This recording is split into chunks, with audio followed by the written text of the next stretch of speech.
శ్రీ సాయినాథాయ నమః. శ్రీ సాయి సచ్చరిత్రము 24వ అధ్యాయం. బాబా హాస్యము, చమత్కారము, శనగల లీల. హేమాడ్ పంతు, సుదామ, అన్నా చెంచనీకర్, మావశీబాయి అనుభవములు. ఈ అధ్యాయములో కాని వచ్చే అధ్యాయములలో కాని ఫలానది చెప్పుదమనుట ఒక విధముగా అహంకారమే. మన సద్గురుని పాదములకు అహంకారమును సమర్పించిన గాని మన ప్రయత్నమందు జయమును పొందము. మనం అహంకార రహితులమైనచో మన జయము నిశ్చయము. సాయిబాబాను పూజించుటచే ఇహపర సౌఖ్యములు రెంటినీ పొందవచ్చును. మన మూల ప్రకృతి యందు పాతుకొని శాంతి సౌఖ్యములను పొందెదము. కాబట్టి ఎవరైతే తమ క్షేమమును కోరెదరో వారు గౌరవాదరములతో సాయిబాబా లీలలను వినవలను, మననము చేయవలను. దీనిని నెరవేర్చినచో వారు సులభముగా జీవిత పరమావధిని పొందెదరు, తుదకు మోక్షానందమును పొందెదరు. సాధారణముగా అందరూ హాస్యము, చమత్కార భాషణమన్నా ఇష్టపడెదరు, కాని తాము హాస్యాస్పదులగుటకు ఇష్టపడరు. కాని బాబా చమత్కార మార్గము వేరు. అది అభినయముతో కూడినప్పుడు చాలా సంతోషదాయకముగా, నీతిదాయకముగా ఉండేటిది. కావున ప్రజలు తాము వెక్కిరింతపాలైనప్పటికీ అంతగా బాధపడేవారు కారు. హేమాడ్ పంతు తన విషయమునే ఈ క్రింది తెలుపుచున్నారు. శనగల కథ. షిరిడీలో ఆదివారం నాడు సంత జరిగేది. చుట్టుపక్కల పల్లెల నుండి ప్రజలు వచ్చి వీధులలో దుకాణములు వేసుకుని వారి సరుకులు అమ్ముచుండెడివారు. ప్రతిరోజు మధ్యాహ్నము 12 గంటలకు మసీదు నిండుచుండెను. ముఖ్యముగా ఆదివారము నాడు క్రిక్కిరిసిపోవుచుండెను. ఒక ఆదివారము నాడు హేమాడ్ పంతు సాయిబాబా ముందు కూర్చుని బాబా పాదములు ఒత్తుచూ మనస్సునందు జపము చేయుచుండెను. బాబా ఎడమవైపు శ్యామ, కుడివైపు వామన్రావు ఉండిరి. శ్రీమాన్ బూటి, కాకాసాహెబ్ దీక్షితు మొదలగువారు కూడా ఉండిరి. శ్యామ నవ్వుచూ అన్నాసాహెబ్తో, నీ కోటుకు శనగ గింజలు అంటినట్టున్నవి చూడుము అనెను. అట్లనుచు హేమాడ్ పంతు చొక్కా చేతులను తట్టగా శనగ గింజలు నేల రాలెను. హేమాడ్ పంతు తన చొక్కా ఎడమ చేతి ముందు భాగమును చాచెను. అందరికీ ఆశ్చర్యము కలుగునట్లు కొన్ని శనగ గింజలు క్రిందకి దొర్లుట ప్రారంభించాను. అక్కడున్నవారు వానిని ఏరుకొనిరి. ఈ సంఘటన హాస్యమునకు తావిచ్చాను. అక్కడున్నవారందరూ ఆశ్చర్యపడిరి. ఎవరికి తోచినట్లు వారు శనగలు చొక్కా చేతిలో నెట్లు ప్రవేశించిండునో ఊహింపనారంభించిరి. శనగలు చొక్కాలో ఎట్లు దూరి అచట నిలువగలిగినవో హేమాడ్ పంతు కూడా గ్రహించలేకుండెను. ఎవరికీ సరైన సమాధానము తోచక జవాబునివ్వనప్పుడు అందరూ ఈ అద్భుతమునకు ఆశ్చర్యపడుచుండగా బాబా, వీనికి తానొక్కడే తిను దుర్గుణం ఒకటి కలదు. ఈనాడు సంతరోజు శనగలు తినుచూ ఇక్కడకు వచ్చినాడు. వాని నైజము నాకు తెలియను. ఈ శనగలే దానికి నిదర్శనము. ఈ విషయములో ఏమి ఆశ్చర్యమున్నది అనేది. అందుకు హేమాడ్ పంత్, బాబా, నేనెప్పుడూ ఒంటరిగా తిని ఎరుగను. అయితే ఈ దుర్గుణమును నాపై ఏలమోపెదవు. ఈనాటికి ఎన్నడూనూ షిరిడీలోని సంతను నేను చూచియుండలేదు. ఈ దినము కూడా నేను సంతకు పోలేదు. అట్లయినచో నేను శనగలు నెట్లు కొనియుంటిని. నేను కొననప్పుడు నేనెట్లు తినియుందును? నా దగ్గర ఉన్నవారికి పెట్టకుండా నేను ఎప్పుడూ ఏమీయూ తిని ఎరుగను. అందుకు బాబా, అవును, అది నిజమే. దగ్గరున్న వారికి ఇచ్చేదవు. ఎవరునూ దగ్గర లేనప్పుడు నీవు గాని నేను గాని ఏమి చేయగలము? కాని నీవు తినుటకు ముందు నన్ను స్మరింతువా? నేనెల్లప్పుడూ నీ చెంతలేనా? నీవేదైనా తినుటకు ముందు నాకర్పించుచున్నావా అని అనెను. నీతి. ఈ సంఘటనమున బాబా ఏమి చెప్పిరో జాగ్రత్తగా గమనించెదను. పంచేంద్రియముల కంటే ముందే మనస్సు, బుద్ధి విషయానందం అనుభవించును. కనుక మొదటే భగవంతుని స్మరించవలను. ఇట్లు చేసినచో ఇది కూడా ఒక విధముగా భగవంతుని కర్పితమగును. విషయములను విడిచి పంచేంద్రియములుండలేవు. కనుక ఆ విషయములను మొదట గురుని కర్పించినచో వాని యందు అభిమానము సహజముగా అదృశ్యమైపోవును. ఈ విధముగా కామము, క్రోధము, లోభము మొదలగు వాని గూర్చిన వృత్తులన్నిటినీ మొట్టమొదట గురుని కర్పించవలను. ఈ అభ్యాసము నాచరించినచో దేవుడు వృత్తులన్నీ నిర్మూలనమగుటకు సహాయపడును. విషయములను అనుభవించు ముందు బాబా మనచెంతనే ఉన్నట్లు భావించినచో ఆ వస్తువును అనుభవించవచ్చునా లేదా అను ప్రశ్న ఏర్పడును. ఏది అనుభవించుటకు తగదో దానిని విడిచిపెట్టెదము. ఈ విధముగా మన దుర్గుణములన్నీ నిష్క్రమించును. మన శీలము చక్కబడును. గురువునందు ప్రేమ వృద్ధి పొందును. శుద్ధ జ్ఞానము మొలకెత్తును. ఈ జ్ఞానము వృద్ధి పొందినప్పుడు దేహబుద్ధి నశించి బుద్ధి చైతన్య ఘనమున లీనమగును. అప్పుడే మనకు ఆనందము సంతృప్తి కలుగును. గురువునకు దేవునకు ఎవరు భేదమునంచెదరో వారు దైవమును ఎచ్చటనూ చూడలేరు. భేదములన్నిటినీ ప్రక్కకు త్రోసి గురువును దేవుని ఒకటిగా భావించవలను. ఈ ప్రకారము గురువుని సేవించినచో భగవంతుడు నిశ్చయముగా ప్రీతి చెందును. మన మనస్సులను స్వచ్ఛము చేసి ఆత్మసాక్షాత్కారము ప్రసాదించను. క్లుప్తముగా చెప్పునదేమన, మనము గురుని స్మరించనదే ఏ వస్తువును పంచేంద్రియములతో అనుభవించరాదు. మనస్సును ఈ విధముగా శిక్షించినచో మనమెల్లప్పుడూ బాబాను జ్ఞప్తియందుంచుకునేదము. మనకు బాబా ధ్యానము ఎన్నో రెట్లు వృద్ధి పొందును. బాబా సగుణ స్వరూపము మన కండ్ల ఎదుట నిలుచును. అప్పుడు భక్తి, వైరాగ్యము, మోక్షము మన వశమగును. మన మనస్సునందు బాబాను ఎప్పుడైతే నిలుపగలమో అప్పుడు మనము ఆకలిని, పిపాసను, సంసారమును మరచెదము. ప్రపంచ సుఖములందు గల అభిలాష నశించి మన మనస్సులు శాంతిని, ఆనందమును పొందును. సుదాముని కథ. పై కథ చెప్పుచున్నప్పుడే హేమాడ్ పంతుకు సుదాముని కథ జ్ఞప్తికి వచ్చాను.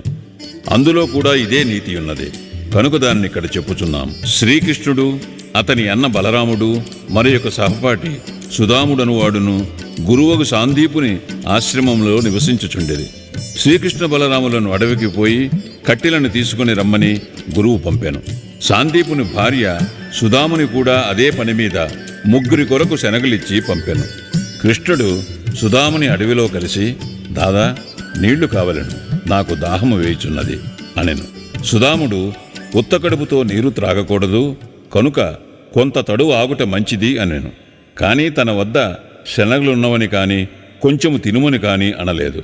శ్రీకృష్ణుడు అలసియుండటచే సుదాముని తొడపై తలయుంచి గుర్రు పెట్టుచూ నిద్రపోయాను. ఇది కనిపెట్టి సుదాముడు తన జేబులోని శనగలు తీసి తినుటకు ఆరంభించాను. హఠాత్తుగా శ్రీకృష్ణుడిట్లనేను, దాదా ఏమి తినిచుంటివి? ఎక్కడి నుండి ఈ శబ్దము వచ్చుచున్నది? సుదాముడిట్లనేను, తినుటకేమున్నది? నేను చలితో వణుకుచున్నాను. పండ్లు కటకటమనుచున్నవి. విష్ణు సహస్రనామమును కూడా సరిగా ఉచ్చరించలేకున్నాను. ఇది విని సర్వజ్ఞుడకు శ్రీకృష్ణుడు ఇట్లనెను, నేనొక స్వప్నమును గంటిని. అందులో ఒకటి ఇంకొకరి వస్తువులను తినుచుండాను. ఏమి తినుచుంటివని అడుగగా, ఏమున్నది తినుటకు మొన్నా అనెను. అనగా తినుటకేమీయూ లేదని భావము. రెండవవాడు తదాస్తు అనెను, దాదా ఇది ఒక స్వప్నము. నాకివ్వకుండా నీవేమీ తినవని నాకు తెలియను. స్వప్న ప్రభావముచే నీవేమి తినుచుంటివని అడిగి తిని. శ్రీకృష్ణుడు సర్వజ్ఞుడని గాని అతని లీలలు గాని తెలిసియున్నచో సుదాముడట్లు చేసియుండడు. కాబట్టి అతడు చేసిన దానిని తానే అనుభవించవలసి వచ్చెను. శ్రీకృష్ణుని ప్రియ స్నేహితుడైనప్పటికీ అతని ఉత్తరకాలమంతయు గర్భదారిద్ర్యముచే బాధపడవలసి వచ్చెను. కొన్నాళ్లకు భార్య కష్టము చేసి సంపాదించి ఇచ్చి పంపిన పిడికిడి అటుకులు సమర్పించగానే శ్రీకృష్ణుడు సంతసించి ఒక బంగారు పట్టణము అనుభవించుటకిచ్చాను. ఎవరికైతే దగ్గరున్న వారికి ఇయ్యకుండా తిను అలవాటుండునో వారు దీనిని జ్ఞప్తియందుంచుకునవలెను. శృతి కూడా దీనినే నొక్కి చెప్పుచున్నది. మొదట భగవంతునికి అర్పించి ఆ భుక్తశేషమునే మనము అనుభవించవలను. బాబా కూడా దీనినే హాస్యరూపముగా యుక్తితో బోధించెను. అన్నా చించినీకరు, మావిషీబాయి, హేమాడ్ పంతు ఇచ్చట ఇంకొక హాస్య సంఘటనను, అందులో బాబా చేసిన మధ్యవర్తత్వమును వర్ణించాను. దామోదర్ ఘనశ్యామ్ బాబరే ఉరఫ్ అన్నా చెంచనీకర్ అను భక్తుడొకడు గలడు. అతడు సరళుడు, మోటువాడు, ముక్కుసూటిగా మాట్లాడువాడు. ఎవరినీ లక్ష్యపెట్టువాడు కాడు. ఉన్నదున్నట్లు చెప్పేవాడు. ఎప్పటిదప్పుడే తేల్చువాడు. బయటికి కఠినుని వలె, హఠము చేయువాని వలె కనిపించినను వాడు మంచి హృదయము గలవాడు. నక్కచిత్తురువాడు కాడు. అందుచే బాబా వాణిని ప్రేమించుచుండెను. అందరూ సేవ చేయనట్లే అతడు కూడా మధ్యాహ్నము బాబా ఎడమ చేతని తోముచుండెను. కుడివైపున ఒక ముసలి వితంతువు వేణుబాయి కౌజిల్గి అనునామె ఉండెను. ఆమెను బాబా అమ్మా అని పిలిచెడేవారు. ఇతరులు మావిషీబాయి అని పిలిచెడేవారు. ఆమె కూడా బాబాను సేవించుచుండెను. ఈమెది స్వచ్ఛమైన హృదయం. ఆమె బాబా నడుమును, మొలను, వీపును తన 2 చేతులు వ్రేళ్లు అల్లి దానితో నొక్కుచుండెను. ఆమె దీనిని అతి తీవ్రముగా చేయుచుండెను. బాబా వీపు, కడుపు కలిసిపోవునట్లుగా అనిపించుచుండెను. ఇంకొక ప్రక్క అన్నా తోముచుండెను. మావిషీబాయి ముఖము క్రిందకు మీదకు అగుచుండెను. ఒకసారి ఆమె ముఖము అన్నా ముఖమునకు చాలా దగ్గరగా పోయాను. హాస్యమాడు నైజము గలదొకటిచే ఆమె, ఓహో, అన్నా చెడ్డవాడు, నన్ను ముద్దు పెట్టుకున్నటకు యత్నించుచున్నాడు, ఇంత ముసలివాడైనప్పటికీ నన్ను ముద్దు పెట్టుకున్నటకు సిగ్గులేదా అనెను. అన్నాకు కోపం వచ్చెను. చొక్కా చేతులు పైకెత్తి అతడిట్లనెను, నేను ముసలివాడను దుర్మార్గుడను అనుచున్నావు, నేను వెర్రివాడనా? నీవే కలహమునకు కాలు దువ్వుచున్నావు. అక్కడున్నవారందరూ ఈ ముసలివాండ్ర కలహమును చూచి నవ్వుచుండిరి.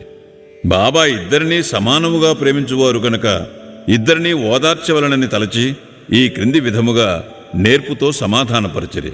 బాబా ప్రేమతో, ఓ అన్నా, ఎందుకు అనవసరముగా గోల చేయుచున్నావు? తల్లిని ముద్దు పెట్టుకునినచో దానిలో అనౌచిత్యమేమి అనెను. బాబా మాటలు విని ఇద్దరూ సంతుష్టి చెందిరి. అందరూ సరదాగా నవ్విరి. బాబా చమత్కారమునకు హృదయానందపూరితులైరి. బాబా నైజము, భక్తపరాయణత్వము. బాబా తన భక్తులకు వారి వారి ఇష్టానుసారము సేవ చేయుటకు అనుమతించుచుండెను. దీనిలో ఇతరుల జోక్యము కలుగు చేసుకునుట బాబాకిష్టము లేదు. ఒక ఉదాహరణమునిచ్చెదము.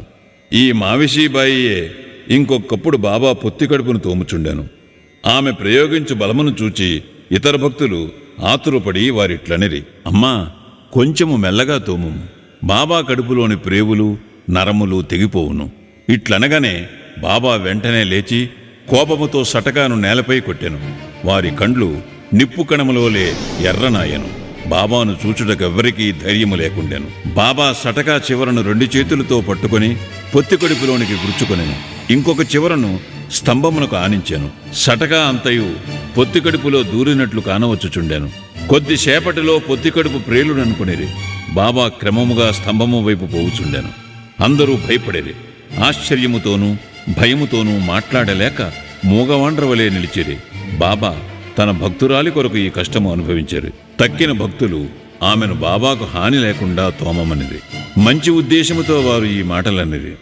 దీనికి కూడా బాబా ఒప్పుకొనలేదు. వారి మంచి ఉద్దేశమే బాబాను కష్టములో దించినందుకు వారు ఆశ్చర్యపడిరి. ఏమీయూ చేయలేక కనిపెట్టుకుని చూచుచుండిరి. అదృష్టముచే బాబా కోపము తగ్గెను. సటకాన్ని విడిచి గద్దెపై కూర్చుండిరి. అప్పటి నుండి భక్తుల ఇష్టానుసారము సేవ చేయుచున్నప్పుడు ఇతరులు జోక్యము చేసుకొనరాదను నీతిని నేర్చుకునిరి. ఎవరి సేవ ఎట్టిదో బాబాకే గుర్తు. శ్రీ సాయినాథాయ నమః. 24వ అధ్యాయము సంపూర్ణము. సద్గురు శ్రీ సాయినాథార్పణమస్తు. శుభం భవతు.